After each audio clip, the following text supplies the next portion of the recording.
welcome to the Dispatch Podcast. I'm Sarah Isgur. That's Steve Hayes and Jonah Goldberg. I'm not going to make some joke about how we don't have any topics today. Look, the election just happened, and I kind of want to divide this conversation into two pieces. One, what we learned, and two, where we're headed. So let's just start with what we learned. Can each of you give me your lightning round answer of what decided this election, Steve? Sure. I think the first and most important thing to say is Joe Biden. I blame Joe Biden before I blame anybody else. I think it was Joe Biden's supreme selfishness and self-regard that led him to stick around as long as he stuck around, because he wanted to be president. He's always wanted to be president. He didn't want to give it up when he got it. And it, I think, was ended up being a fatal mistake. The second thing, it's closely related to that, was that Kamala Harris, from June 27th through, which was the night of the debate when Joe Biden had his meltdown, through July 21st, 25 days, Kamala Harris and the Democratic establishment and lots of people in the media told the country that they hadn't seen what they just saw with Joe Biden. They watched him melt down. It was obvious he couldn't be president. And everybody drew the same conclusion. Now, in fairness, most people had drawn that conclusion before. Remember, you had 75% of Democratic voters saying before the debate that they didn't think Joe Biden was capable of completing a second term. But in the aftermath of that debate, you had basically all of these institutions, including and especially Democratic leadership, tell the country that they hadn't seen what they just saw. And when you have a country that already has lost faith in virtually every institution, and you can point to things like COVID, you can point, the list sort of is endless. There are reasons that people are as skeptical of what they're being told by experts and institutions as they are. And then you watch them do it in slow motion. Your only question can be, how stupid do they think I am? And I think that's where a lot of people came. So when Kamala Harris later became the candidate and gave people her assurances, no, I will listen to you. I will be a president for all Americans. Those things you heard me say in 2019, I didn't really mean them. There's so much to dig into there, and I'm going to come back to a lot of it. But Jonah, I want your answer first. Yeah, so I don't disagree with anything that Steve says. I just think he started the story too late. I think it's sort of a pyramid of reasons, right? And the broad-based reasons are what, we would typically call the fundamentals. One of the great things, I keep saying this, so I apologize to people who heard me say it elsewhere.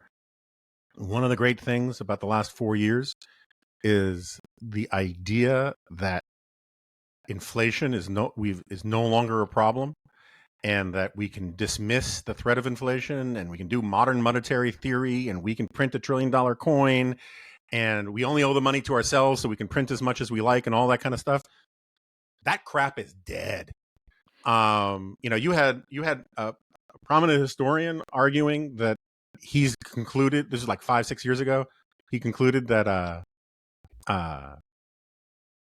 the concerns about inflation in the 1970s were actually metaphorical, because it was really about the rise in women's liberation and the sense that society was getting out of hand, and had nothing to do with like having to wait 6 friggin' hours to buy gasoline that you couldn't afford. And that stuff was getting traction back then. It's done. And it's because inflation, it doesn't matter what the other economic indicators are. Inflation is like friggin' bone cancer for people, and it makes people literally poorer. And so that's part of the fundamentals. Part of the fundamentals is just 70% wrong track. Now, I think Trump contributed to the sense that the country was on the wrong track for a lot of people. But regardless, that's terrible. And then there's like this thing which everyone's calling a realignment, which is problematic. I've written about this recently. Realignments in political science usually mean when one party becomes a majority party. And that's not really what we've been seeing for the last 20 years. What we've been seeing is two tied parties that are realigning their coalitions. But the Republican Party has been eating off of the plate of the Democratic coalition, the FDR coalition, for a long time now.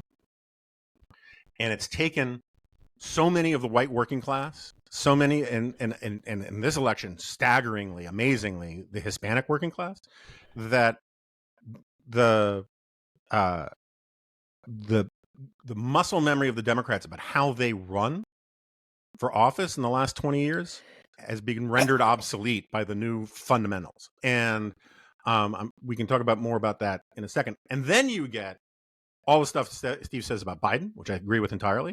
And then you get the fact that given the fundamentals, Harris, it turns out, is like arguably one of the worst possible candidates to deal with the headwinds that she inherited. I think she ran an okay campaign given her assumptions of things, but like she sounds like she is running to be the chairman of the Faculty Senate DEI committee. It appeals to wine track Democrats and a bunch of people in the MSNBC green rooms, and almost nobody else. And she does not know how to talk Bubba. She does not know how to talk working class. She does not know how to talk in ways that don't make her eminently untrustable on identity politics issues to people who don't like identity politics stuff. And no one explained to her sufficiently how to campaign outside of an electorate that looks like California.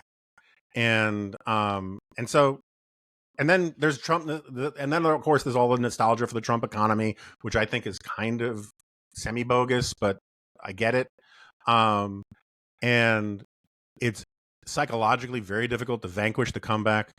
Well, we know what the first Trump administration would be like because we lived in it, and that was a good economy, and that's what I want. And I think that's what drove a lot of Hispanic stuff. That's what drove a lot of the that's kept the marriage, the gender gap down. And that's why we can't have nice things. I want to raise one issue that you guys didn't mention before I go back to Steve, because again, lot to dive into in what both of you just said there. So I got a message from someone and he said, I voted for Biden in 2020, hoping for some middle ground, but all the extreme policies and talking points left me and a lot of others totally alienated. As a lifelong Republican who's never voted for Trump until now, it felt like there was no other choice left. Jonah, I agree with your pyramid. I might describe it differently. There's the sort of 50 years when we look back on the election, what will the tectonic plates be? And then you get to like smaller and smaller timeframes. I just wanted to mention one of the smallest timeframe issues, which was the they them ad. This was the Trump's for you, she's for they them. And it was so fascinating to me because it was a microcosm of the entire election in some ways. Republicans obviously came up with this ad. They ran a ton of money behind it.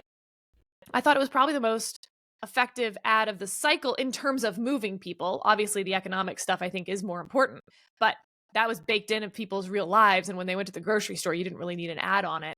The they them ad I thought was effective in driving home a very specific message. Here's what's funny about it.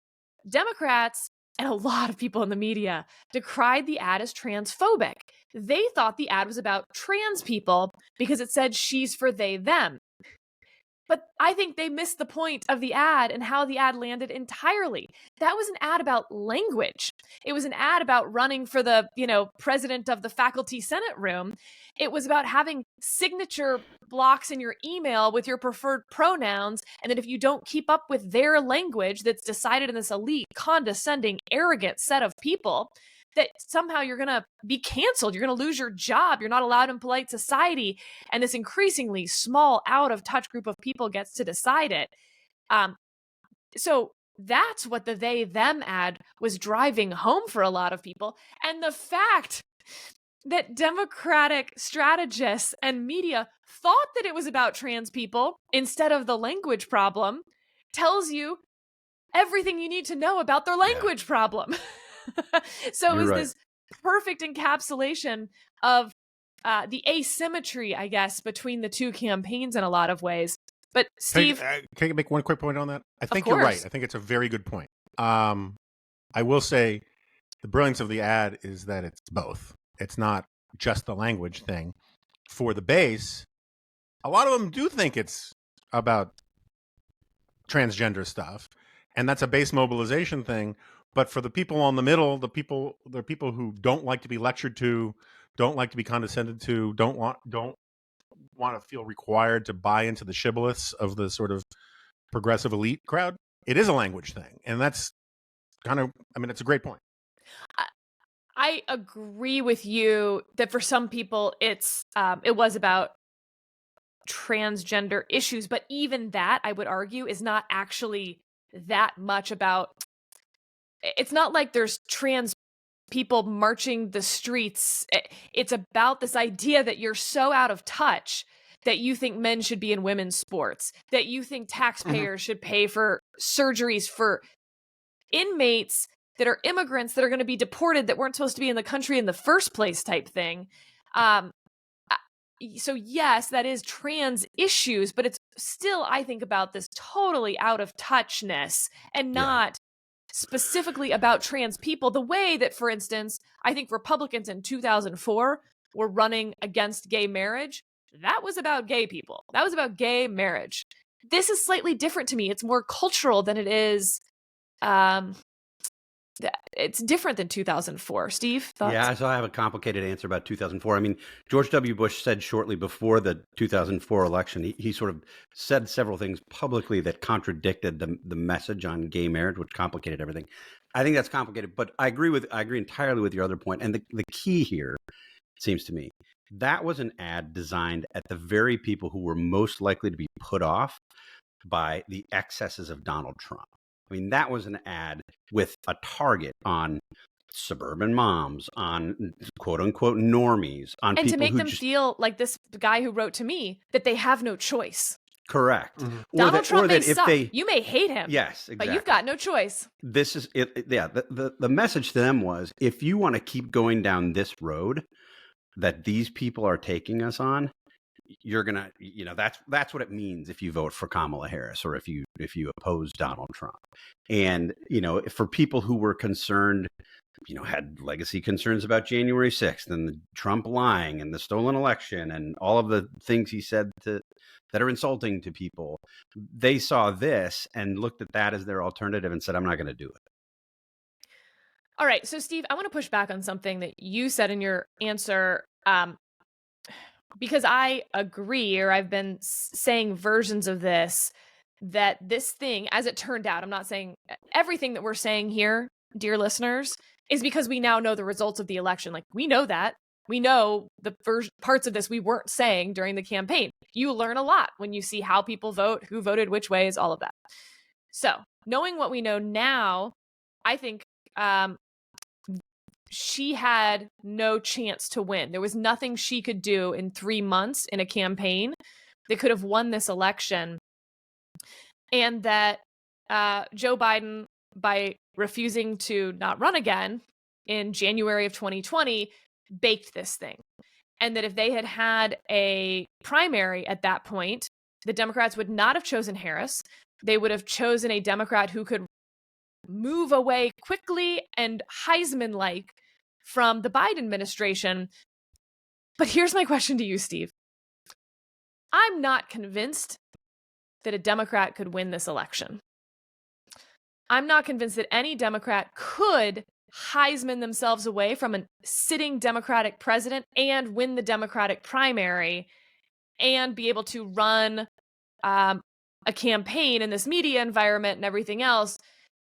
But on the other hand, this was still a close race. Electoral college-wise, it wasn't. But it was a close race. So maybe someone else could have. I can't really think of who that person was. So my question to you, Steve, is you're talking about how this really is at Biden's feet. And this isn't to say Harris didn't do things wrong. Of course she did. She did all sorts of things wrong. But so did Trump, right? The winning campaign didn't do everything right. The losing campaign didn't do everything wrong. I don't think she had a shot, knowing what we know now. Did anyone? It's a good question. And the obvious answer is I don't know. But I'll make the sort of counter hypothetical. I think it's possible, going back to your point about inflation, or Jonah's point about inflation, which I think is absolutely right. I mean, you said to give a lightning answer, so I left out like 50 other things that I would have said. Inflation would have been the very next thing I would have said. It wasn't just inflation. It was that the Biden administration took concerns about the exacerbation of existing inflation and mocked them repeatedly, and mocked them from Democrats, mocked them from Republicans, mocked them from governors who wanted to work with them, like Larry Hogan. They didn't listen. They said, we know better. We're going to make this better. And then when people had those problems, their spin was, things aren't as bad as you're telling us they are. I mean, can you imagine a more condescending argument? It was definitely true that lots of other economic indicators were pointing in another direction, signaling a strengthening economy. But like, you can't tell people that they're not paying more for their ground beef, or that if they are paying more for their ground beef, it shouldn't matter to them. It does matter to them. And I think that was just another example of, people's sense that folks in Washington just don't get it. So it would have been difficult, I think, for any Democratic politician to sort of work out from under that. The problem for Harris in particular, though, is that she was a part of all those decisions, right? She was a part of the Afghanistan withdrawal. And if you go back and you look at when Biden's approval rating tanked, look at the chart, it is directly traceable. He never recovers from the Afghanistan withdrawal. And I remember when we said that at the time, and there were a lot of people who said, nobody cares about foreign policy. That's crazy. You guys are nuts. You're obsessed with Afghanistan. No, it was a huge problem. It signaled incompetence, and he never recovered from it. She owned that. She was part of the decision. She backed him up. She owned the inflation stuff. She was for the Recovery Act. She was for everything that he did. And so I think it would have been disingenuous for her, once she was the candidate, to have said, yeah, look, I was for all these things, but not really. I would have done things differently if I had been in charge. It just creates all of these problems. I mean, I think, I was talking about this with somebody smart as a Democratic strategist the other day, and wondering, like, when she faced that question from Brett Baer, when she faced the question on The View, I think Hallie Jackson, my NBC colleague, asked her a version of the question, sort of, what would you do differently? She had a lot of chances. She botched it every time. But the sort of secondary question is, if she had said yes and offered an example of something she would have done differently, would then the campaign have been reduced to Kamala Harris articulating every single thing she would have done differently from Joe Biden? Now, I can make an argument that would have been good.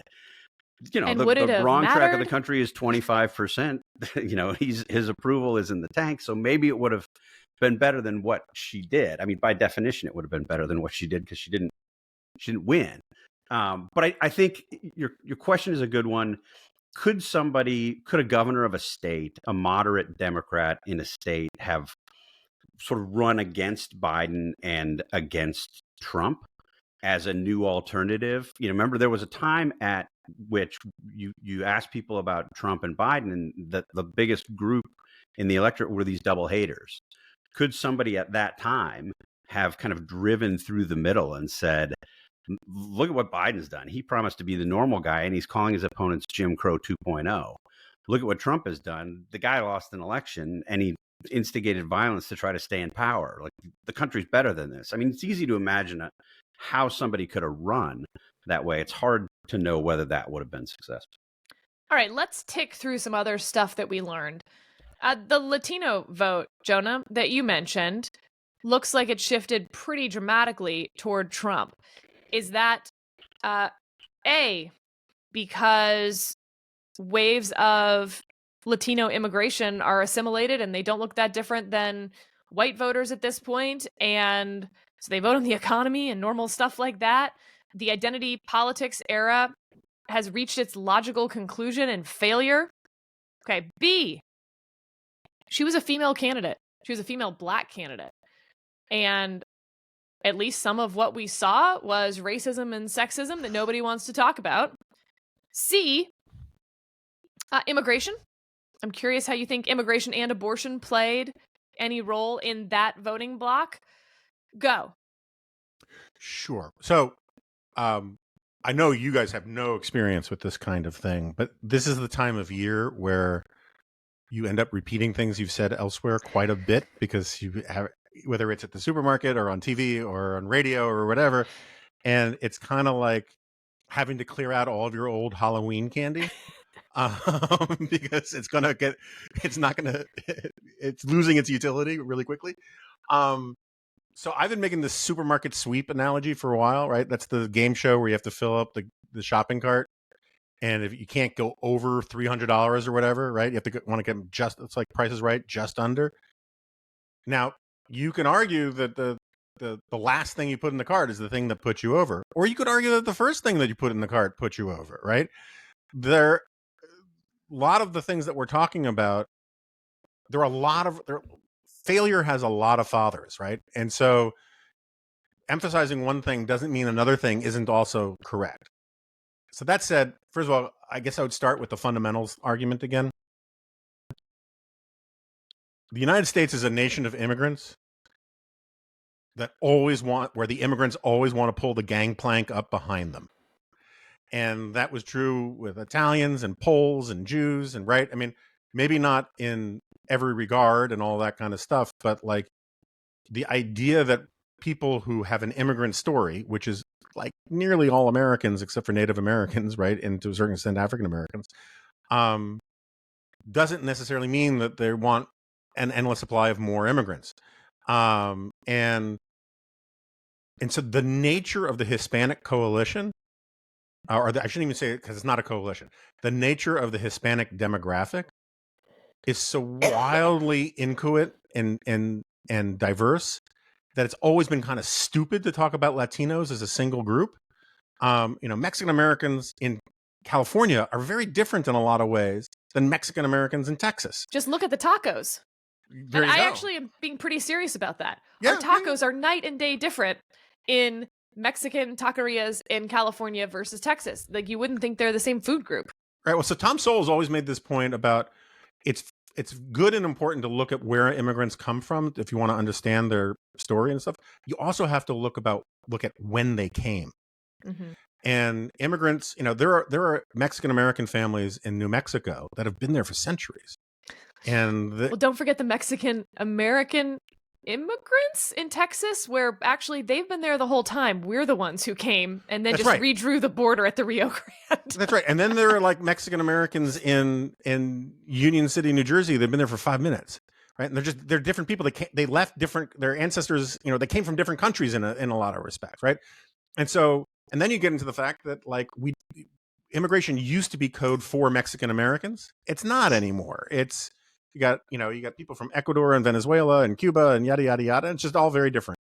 And so treating them as a member, as just they're part of the non-white voting group was always really friggin' stupid. And I think that finally caught up to Democrats in a big way here.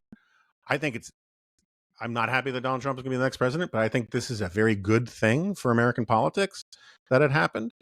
But I think that, the problem that some of our friends who are, let's just say, more passionate in their opposition to Donald Trump are making is they're assuming that a Hispanic auto mechanic in Union City, New Jersey, who voted for Trump sees the same Donald Trump that a overeducated journalist living in the Washington suburbs sees. And they don't, right? They don't care about the political incorrectness stuff the way that some people do.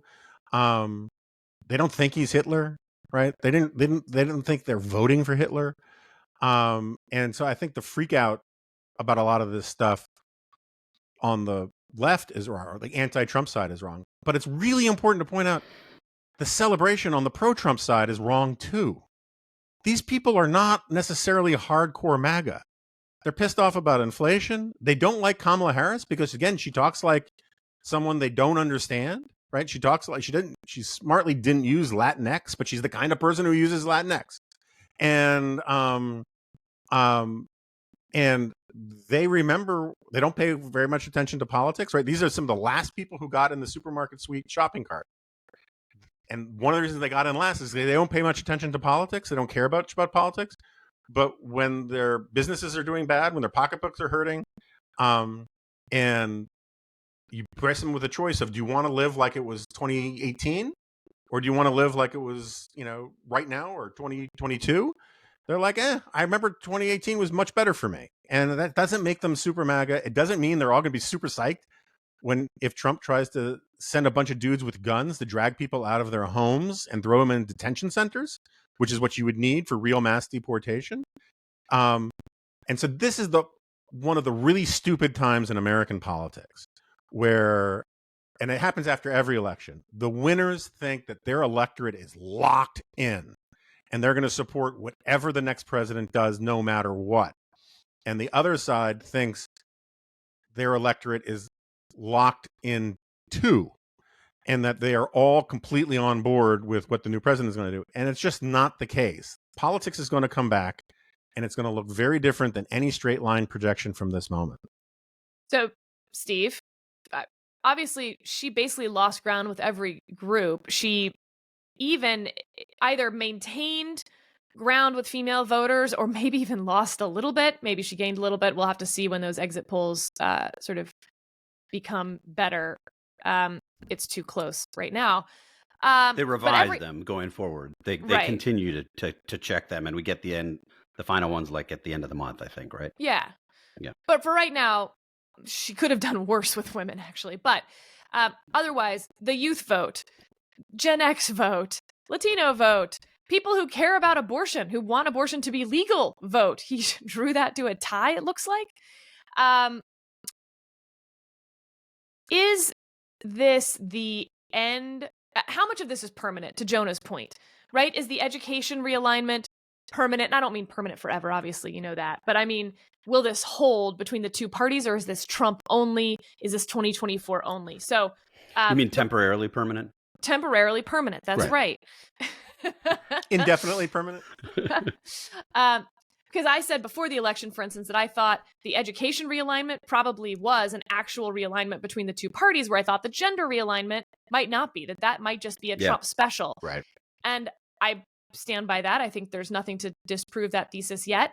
On the identity politics issue, though, it's sort of interesting.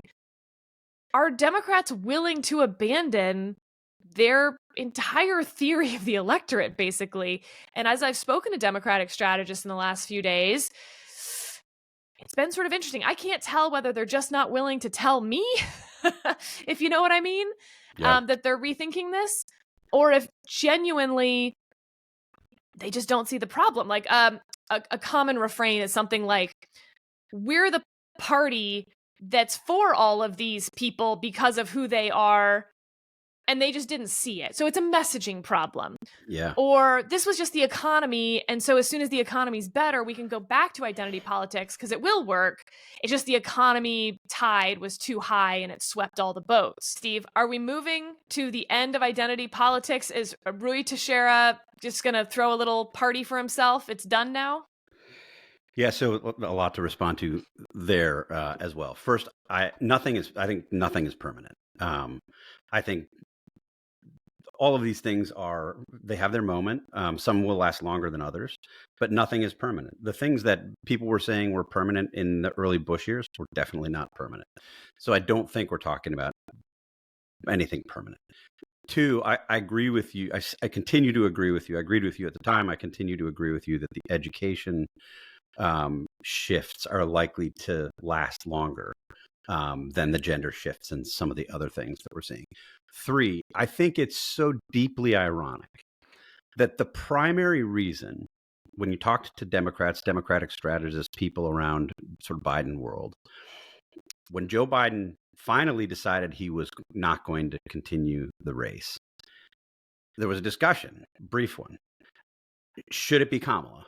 Or should there be some crazy, chaotic process by which Democrats can entertain other people? The reason that you were given when you asked that question, it wasn't really primarily that the process would be messy, that it would take too long, would be anything else.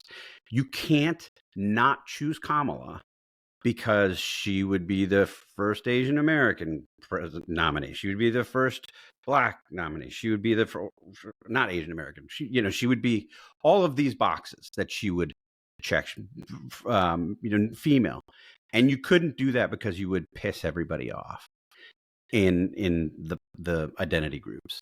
And then you look at the results of the election, and certainly one of the results is, as you all were just talking about in the context of Latino voters, you can't just project on these identity groups a set of views, as I think Democrats have wanted to do for so long and have done erroneously for so long. So I do think that shift is real and it's overdue. And I think that's one of the, I don't think there are a lot of silver linings here, but I think that's one of them. But Jonah, what Steve is talking about is a little bit different than what I want. Doesn't mean he's wrong. Story of my life. But Steve, you're talking about sort of the painting a broad brush, Latinos want X, Black Americans want X, stitching together a coalition. Jonah, what I want is the end of minorities are victims, and as a victim, you should join us against the oppressors. I want the end of racial victimhood, because what it has led to is everyone wanting to play victim Olympics, and now there's white victimhood and everything else, which was an inevitable consequence of identity politics. If power is determined by oppression status, then everyone's gonna fight for who's more oppressed. Yes. So I'm going to tell a quick story because I think it's on point. I thought it was kind of a fascinating little moment. Ashley Allison is one of my CNN colleagues. Very smart, very impressive, lovely lady. I really am glad I've gotten to know her. I think she's wonderful. She's an African-American woman. I think she's at Institute of Politics these days at Harvard. She's a Democratic operative, Biden, Harris universe, all that. We were talking about some of this Latino stuff on CNN yesterday. And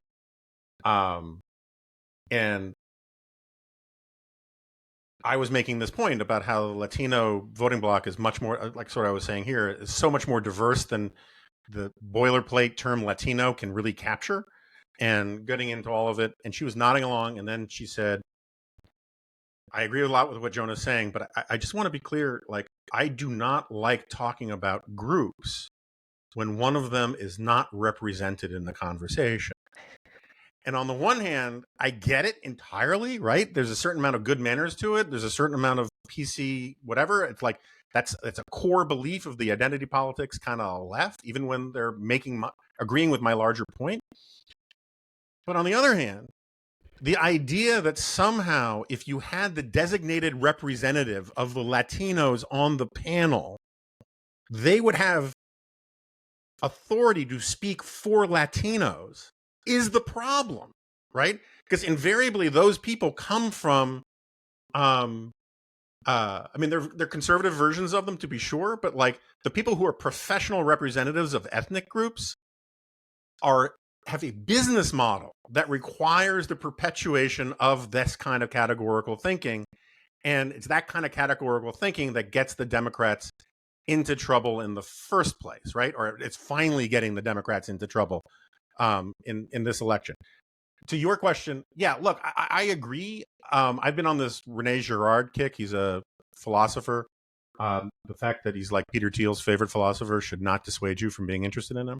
And he makes a big point about how what he calls victimism, what sometimes we call maybe victimology, which is probably a little different, is a big source of moral authority, spiritual authority, galvanizing power in politics and religion going back centuries. You decide what group or individuals or categories of people are the victims, and then you get power by claiming to be their spokesman for them, to be their leader, to be their avenger, right? Identity politics works on that pure and simple. And one of the things I've always hated about it is that you need a constituency to buy into the idea that it's true, that you're all victims, right? But we should be fair. This is a very human thing. The South, the white Southern sort of Jim Crow South, has been operating on a philosophy of victimism, lost cause, right, since Reconstruction. Not all of them, obviously, but I had Chris Cox on to talk about his Woodrow Wilson book, and the stuff about Reconstruction really hammers that home. It's like Woodrow Wilson came to Washington with this massive chip on his shoulder about how the South was treated unfairly by being forced to get rid of their slaves and being forced to lose a war. And the problem with victimology in our politics is that it leads to demagoguery, right? It leads to us versus them kind of stuff, but it also leads to the constituencies that are supposed to be the victims, the useful victims, believing it. And that's one of the things I really like about it. I mean, I agree with Steve about this being a silver lining, is it makes my heart leap that large numbers of Hispanics are just like, yeah, that's all eggheadery BS. I want to be like a normal, quote unquote, American, and I have normal American concerns. And of course I like my culture, but that doesn't mean that somehow they're going to buy into these sometimes very arcane reasons for why they should be offended and that they should vote against their economic interests because of some cultural offense they're being told they're unsophisticated if they don't buy into. Steve, I want to give you the last word on our backward-looking part of our conversation here. How do you think this election will change the two parties, if at all? So I guess it's the forward part of the backward part of the conversation. Yeah, I mean, I think you're going to see this really, really bloody fight on the Democrat side, right? I mean, I think Republicans are poised to, going back to what Jonah mentioned earlier, overread the results of this election, which is typical when you win a big election. You tend to think that everything you did was right and everything,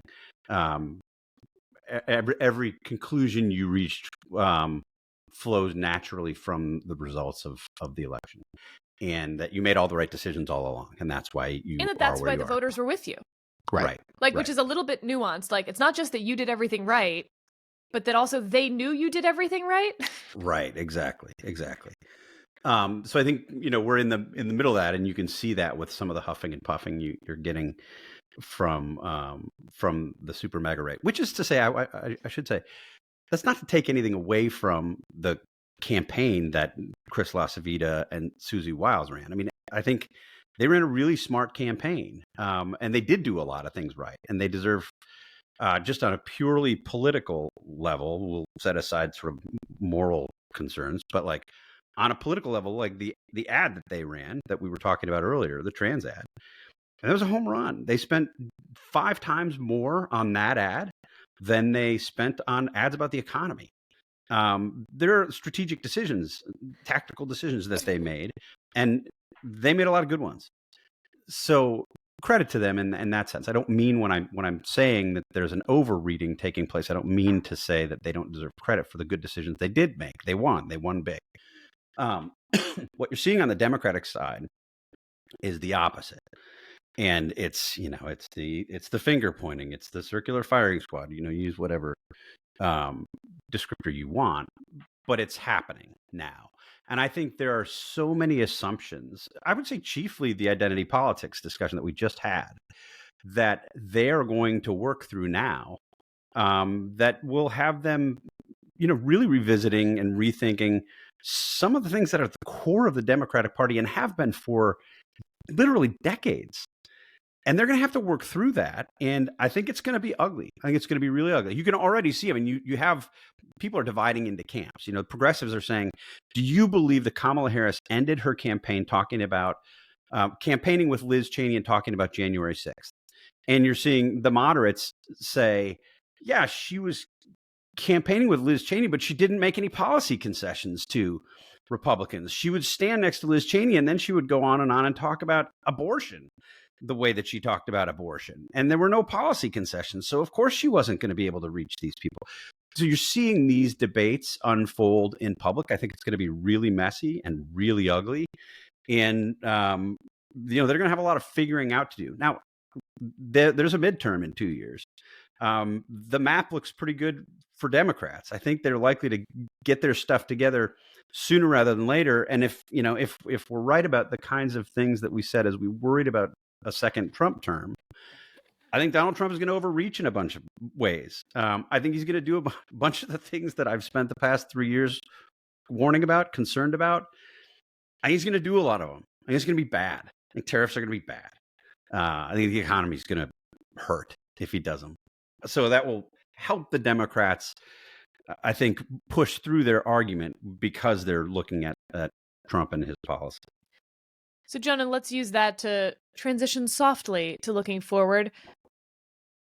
Historically, political philosophy-wise, it seems like quick back and forth between two political parties when the country is sort of where it is now, which is tied, so that you have Republicans winning in 16, Democrats winning in 20, Republicans winning in 24. If Democrats were to win in 28, to Steve's point, Trump overplays his hand and it just shifts back. What does that look like for a country? What does that mean? Because we've also had periods, FDR, Reagan, I think, is a good example where you have Reagan, obviously, then Bush, but even Clinton, right? His third way was almost a conservative version of the Democratic Party. You had long stretches of agreement on the direction of the country, even if they switched parties. Here, in this era that we seem to be in, I don't think we're agreeing on directions of the country. And we just keep flipping back and forth because these elections are so close. What am I supposed to make of that looking forward? Yeah, I think the party that, I've been pounding my spoon on the high chair for a long time about this. Is very Yuval Levin stuff. But like the party that decides it wants to be a majority party and starts doing the things that majority parties do, which is adding to its coalition by, in part, figuring out what is the bare minimum the base of the party will tolerate, giving them that and no more, and then reaching out towards the center. I mean, this is one of the very interesting things I think about the Trump campaign, and I agree with Steve, it deserves more credit than a lot of us were giving him at the time, insofar as the Trump campaign, Trump basically, I've had this conversation a bunch with Chris Starwell. The base of the Republican Party are not the MAGA people. The base of the Republican Party, as the way we used to understand what a base does, are actually the fairly normie Republicans who say, I'm going to vote for the nominee no matter who he is. Because that is what gives Trump the ability to say, as long as that's your position, I can expand my coalition with people who love schlong jokes and don't mind me talking about the vermin within and all of that kind of stuff. I can go get the bro Rogan crowd because the normies have told me that their support for me is non-negotiable as long as I'm the nominee.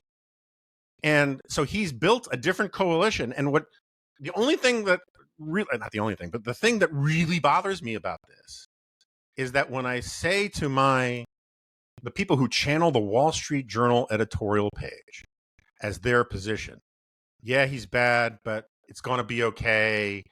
He'll be kept in check. Institutions will hold, but you got to support the Republicans. You got to vote for the Republican nominee, no matter what. And you can't vote for Harris, and you can't do this, and you can't do that. Just grin and bear it. Hold your nose. Blah blah blah. It's like that's what they tell themselves to tell themselves they're not the base, but they're the friggin' base. The whack jobs who will not vote for Trump unless he says round up the Jews, right? Those are the gettable voters for Trump. Those are the majority makers for Trump. And it's not just the Nick Fuentes freaks, right, who didn't endorse Trump because Trump would not, in fact, promise to round up the Jews. But the sort of swingy, moderate, low information, low propensity people, those are the majority makers for him now, not the sort of the way we used to talk about how the center, independent-minded, moderate people were the majority makers. And anyway, so getting beyond that, I think, what was your original question? Well, what does it mean policy-wise or anything else when a party keeps flipping back and forth between two very different visions for the country, even when, as I said before, their actual policy proposals are pretty similar, and I would argue their rhetorical choices are similar. I think both ran on fear. You saw, of course, both campaigns saying this would be the last election ever if the other side won. So rhetorically, they look similar. Policy-wise, they looked incredibly similar, which nobody seems to believe if you have partisan brain. But we can have that whole footnote of a discussion like on later. Protectionism, I mean, Biden kept all of Trump's tariffs. And, you know, it's not Trump moves to the middle on abortion. She moves to the middle on immigration, yada, yada, yada. So rhetorically, policy-wise, and yet vision for the country, they do seem worlds apart, and yet we keep flipping back and forth. Yeah. And so, and I think the problem with that is that, I mean, I know Steve wants me to put $1 in the jar every time I say vibes. Part of it is when you're running politics like you're a vibe merchant, and you're selling one of two different lifestyle brands. Policy is really secondary, and I think that this gets at this, you know, like the new idea of the moment that everyone is sort of like, this is the thing we need to talk about now, is this diploma divide, the education divide. Not saying it's not real. It's obviously real. But it's one of these ideas that all of a sudden, aha, this will solve it, right? Dealing with this problem, and maybe it would, but like, it's getting a lot of attention, and I'm always skeptical when there's like this rush to the new monocausal explanation for things, but so be it. The education divide stuff is in many ways a way of talking about the lifestyle brand divide, right? Are you a college town type? Are you a big city liberal who has your NPR or New York Times tote bag? Or do you have a pickup truck, right? Even if it's a pickup truck that costs $125,000, right? Are you what Kevin Williamson would call the blue collar rich, right? You're in your Trump parade, and you're talking about those terrible rich elites who make 1/10 of what you make because they're assistant professors of lesbian poetry studies at a public school, but they're the enemy, right? So like the class distinction stuff doesn't really work on economics. Trump and Harris, I think, split people who make less than $100,000 a year pretty evenly. It's like, what lifestyle brand do you want to glom onto? And the elite universities incubate one vision of a lifestyle brand. So that's why it tracks so closely with the diploma stuff. And until one or both of the parties learns to speak in a language outside of its coalition that doesn't lose it important parts of its coalition, we're going to keep trading power, because what ends up happening is you think the only people who matter are your base. You pander like hell to them, which causes the people in the middle to say, this is not what I voted for. So they join the other coalition for another election. And then that party, terrified it's going to be swept out of power, shoots the moon and goes for broke and does all of these ambitious things to pander to its base, to lock in its wins. And that process scares away the people in the middle, like the letter you read from the beginning. And the other side comes in, and then rinse and repeat on and on and on. And it's no friggin' way to run a railroad. Okay, I want to move to not worth your time, ? And Steve, talk about kind of the future of the dispatch, I guess, but really how the remnant, the folks who did not like their two choices in this campaign, should think about a Trump administration moving forward. And I talk about the dispatch because I saw a lot of these questions online of like, okay, what happens to the dispatch now if your reason for existence was to reject Trump republicanism and to sort of maintain conservatism in the face of a political party leaving that station? We got a lot of grief during the election for not endorsing Kamala Harris, and yet still being against Trump. So, Steve, where does this leave us? So, Steve. Can I just make sure? I just want to make sure I understand your framing. So this is not worth your time, and it's about the future of the dispatch. Okay. Just wanted to be clear. Do you have an announcement you're going to make? What are you trying to say somewhere? there, Sarah? Appreciate that. It was great. It's always a question. Maybe it's really worth my time. Yeah. I don't think, I mean, you know, at the risk of oversimplifying, I don't think it's a complicated answer from an editorial perspective.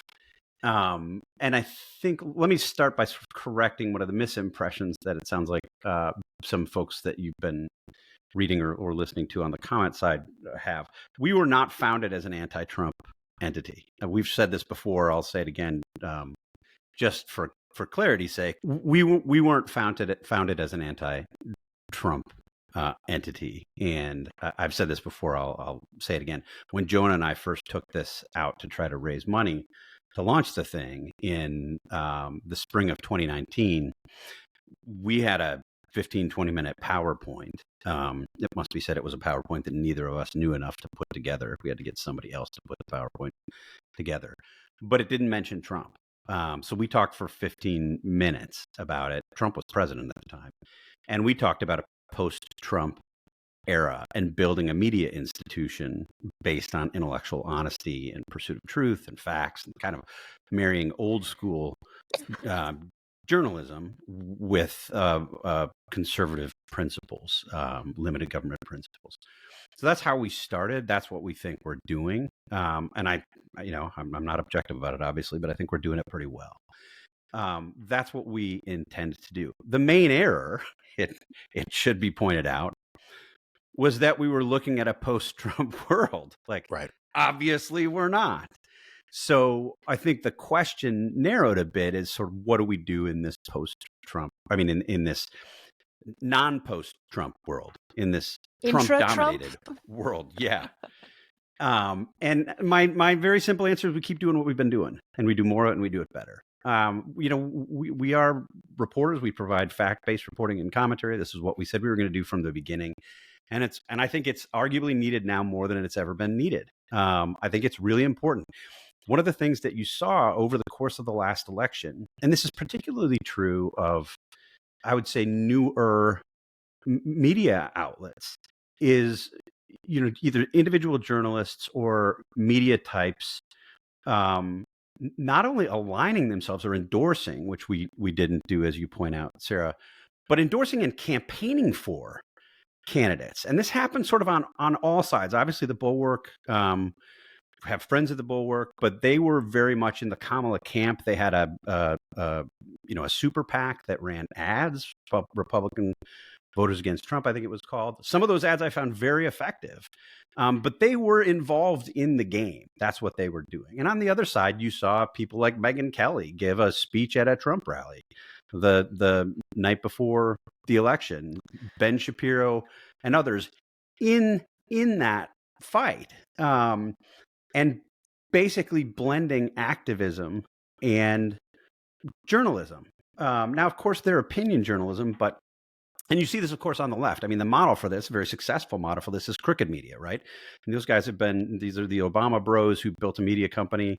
They've had tremendous success, and they have for years blended their analysis and commentary with activism. They have money fundraising drives. They recruit door knockers. They do all that. So that's not the business we're in.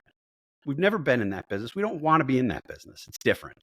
We think that our credibility, to a certain extent, depends on our not being in that business. Nobody has to worry that, we are carrying water for Kamala Harris or carrying water for Donald Trump or the Republican, because we're not active in the campaign sense. We're going to say to people what we believe, and we're going to do our reporting. So maybe, Jonah, I'll turn this on you then. I think that a lot of people would have a question of whether we can be fair covering a Trump administration when we've said we don't like Donald Trump. And so I want to give two examples. So one, for instance, Schedule F was this thing that was mentioned in the Project 2025, which was like a Halloween ghoul that kept being trotted out. My favorite question to ask people who just would cite Project 2025 is to name something in Project 2025 that was not in the Republican platform in 2012. Right. Pretty hard to do. But Schedule F is actually one of those things. And it was the idea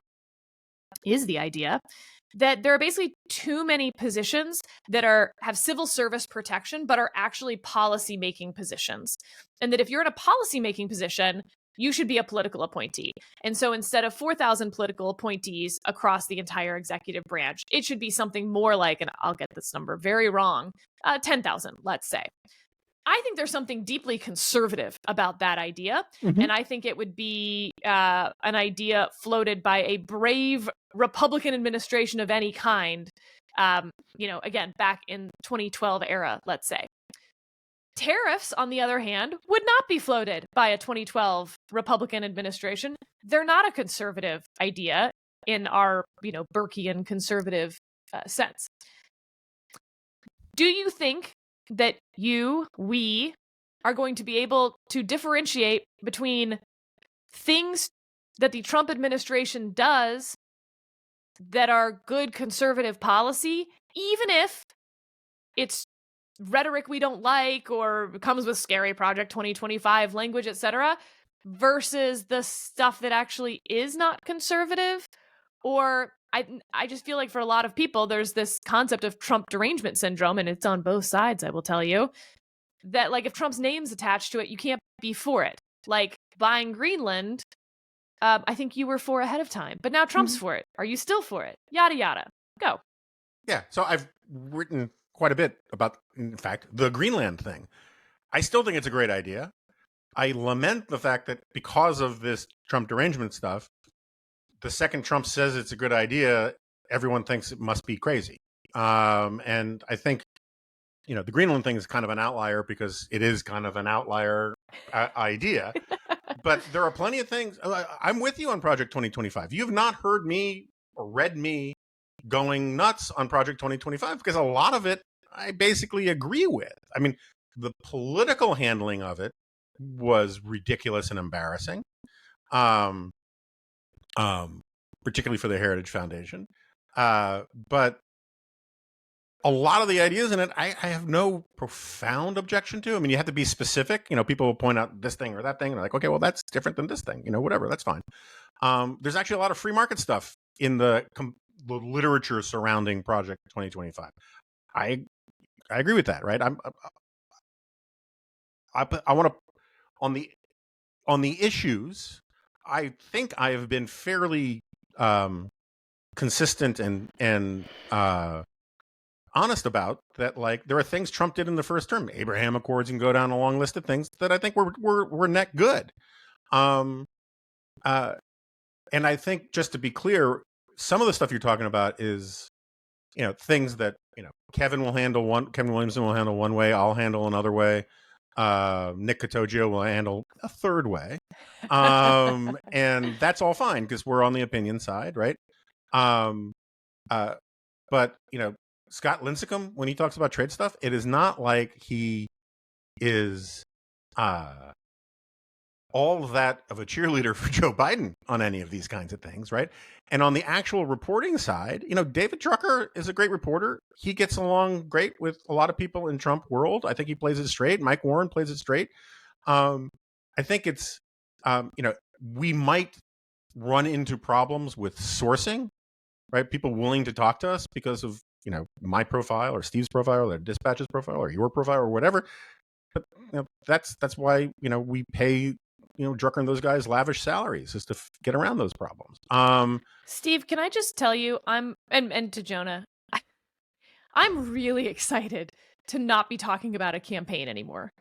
I'm looking forward to talking about policies and whether they're good or bad or how they could be better or worse, whether they're being well executed or poorly executed, and not talking about thing that was said that some people found offensive, like the sugar high stuff that I've mentioned before that I think is really corrosive for journalism because it's easy to write about because everyone can have an opinion about, whether that Puerto Rico garbage joke was whatever.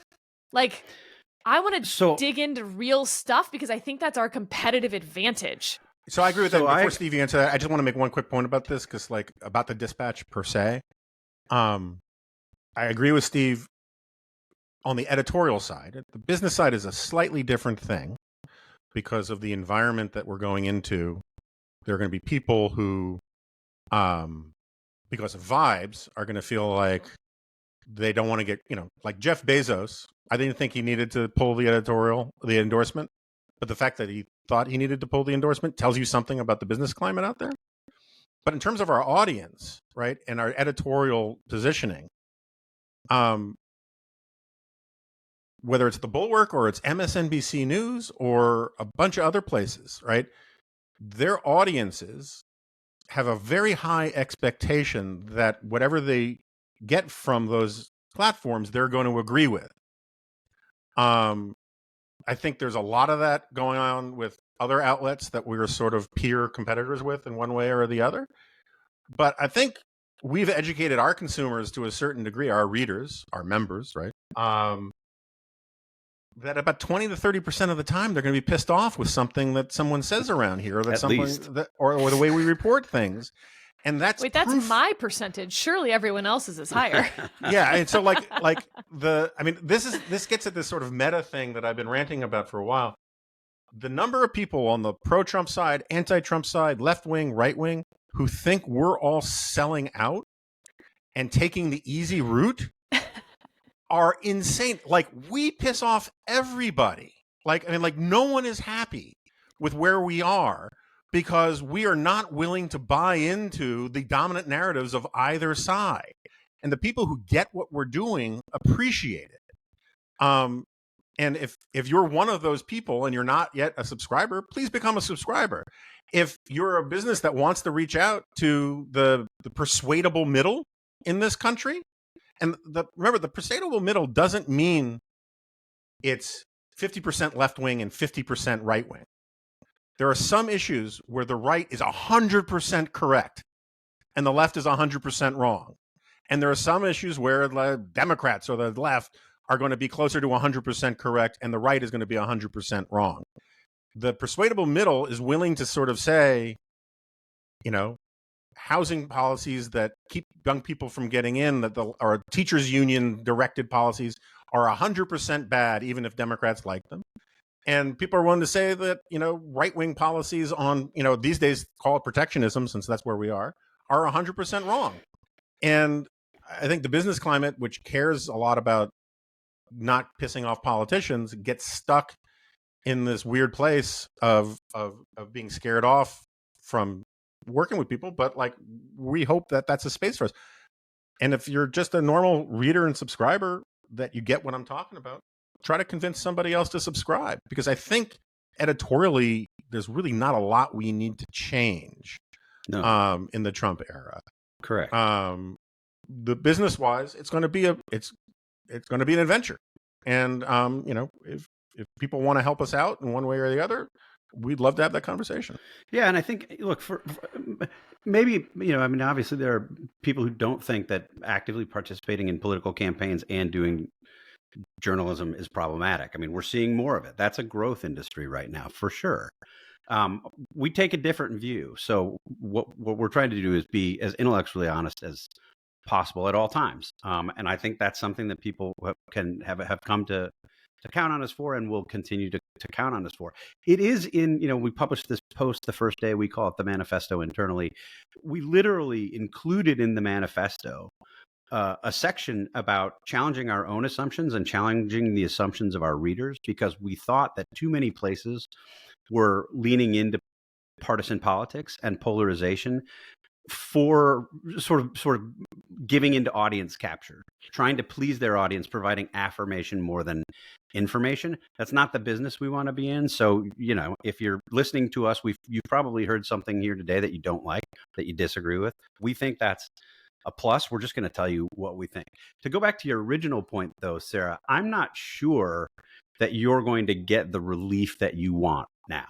And again, just being totally transparent and honest, I think one of the biggest challenges in covering the first Trump administration, first when I was at the Weekly Standard and later at the Dispatch, is that you go in wanting to cover these meaty policy debates.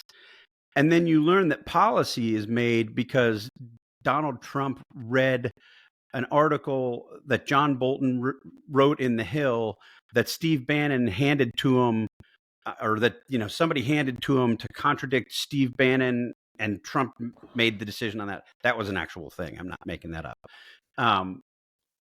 Or Trump talked to, I think in this case, it'll be Trump talked to Joe Rogan, or Trump talked to Tucker Carlson. And I don't think we're likely to get back to the kinds of policy debates that you're describing. The only other thing I would say about that is the challenge, I think, for a place like us, and we're going to cover the White House. We're going to have somebody who's covering the White House pretty intently, and nearly full time. The challenge, I think, for us is if policy is made in that way, if personalities really matter, you can't really afford to not cover the personality conflicts. And that was a balance that I found hard to strike, again, at the Weekly Standard and here at the Dispatch, because if it's the case that policy is made by sort of whimsy, or the last conversation that Donald Trump had with a podcaster, how do you capture that? And it makes the sort of palace intrigue side of things, the kind of gossip mongering side of things that I don't like to cover and have rejected in the past in favor of the kinds of meaty policy coverage that you're talking about, Sarah.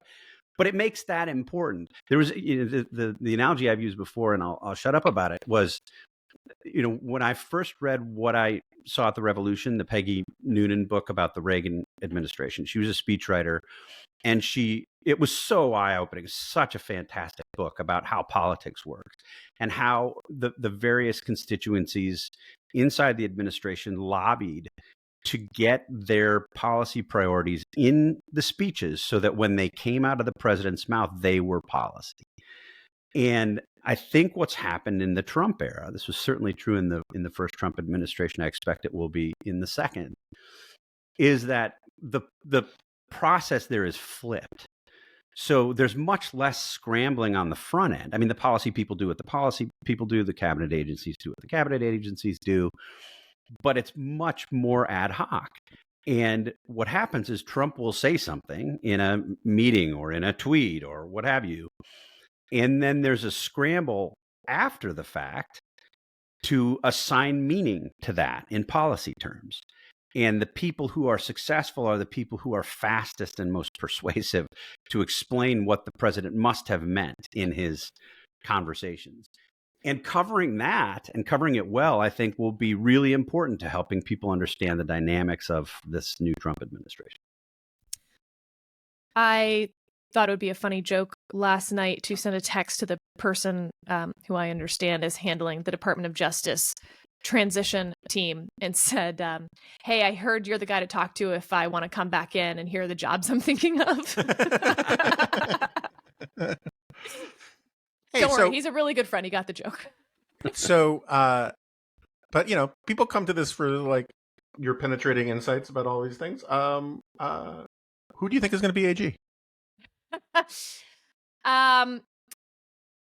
So I've said this all along, right? There's this spectrum. What I find really interesting right now is how many people think they're the ones in charge of various parts of the transition, and that so-and-so is a lock for this job, when in fact I've heard 5 other people say that another person's a lock for this job.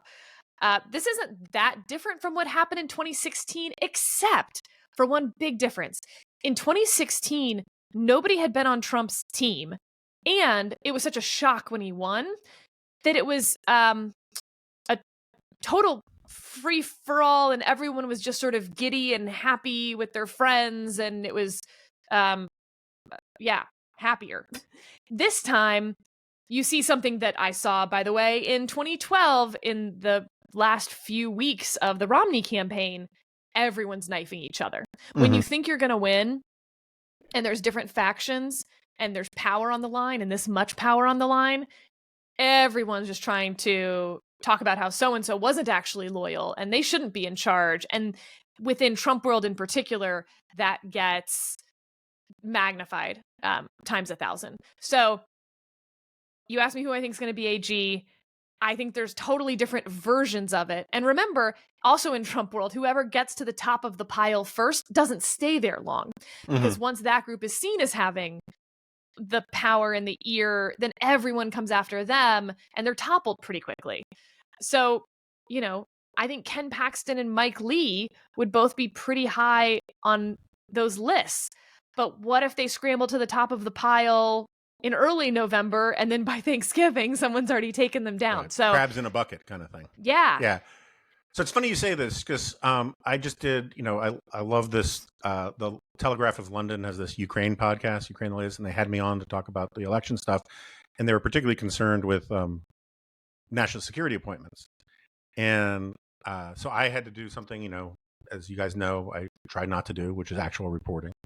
But I called around to some people and just to get their lay. And I got the exact same responses. Like, everyone thinks they're on the inside track. Everyone, and like the way I put it is there's a bell curve distribution of both in terms of outcomes of the whole administration, but also the appointments. And some are really, really bad and some could be really, really good. And those two, the policy and the personnel are related, but nobody friggin' knows. Anyone who thinks right now they know who's going to get any of these jobs. I'll even take the microcosm of who will be acting attorney general. Yeah. Because remember, before someone is nominated and confirmed, to be an acting attorney general, you have to either be Senate confirmed or a GS-15 or higher, meaning a senior civil servant. Now, that leads a list. And by the way, I gave a quote that I thought was on the record, but ended up being on background in this story where I walked through each of the people who fit that category within the Department of Justice right now and gave my thoughts on them, which again, I thought was on the record and my name would be attached. But my favorite was Prim Escalona is currently the U.S. attorney in one of the districts in Alabama.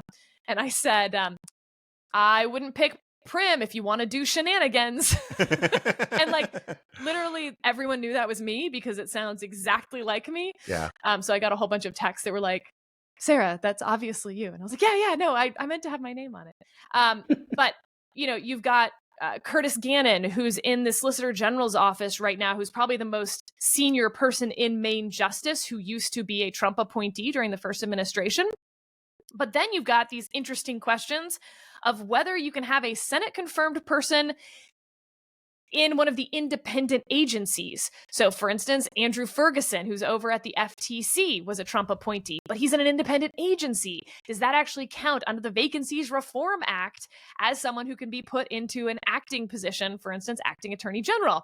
So, we can't even, the list is actually contained for something like acting attorney general, and that's not even totally clear right now.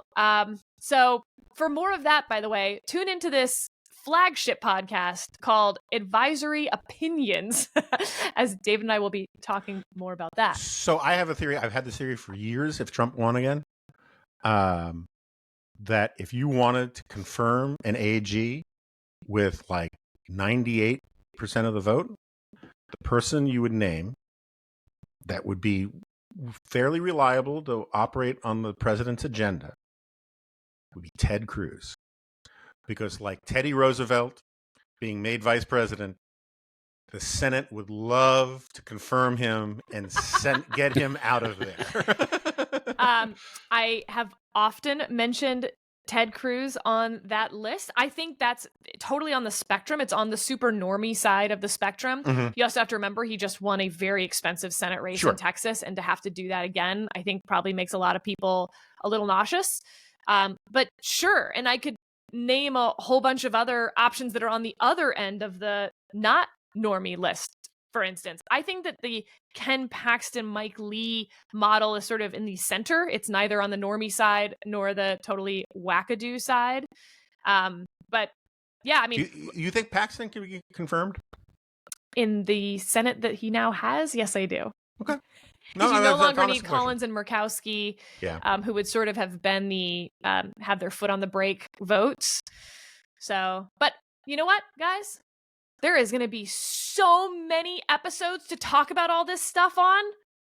So we've done our campaign election episode, and we can't stop. So there'll be more of this. Thought it was a fun convo to kick off a new era for the Dispatch. Thank you, listeners, and we will see you next week, as I'm sure we will have so much more information and more things to talk about next week.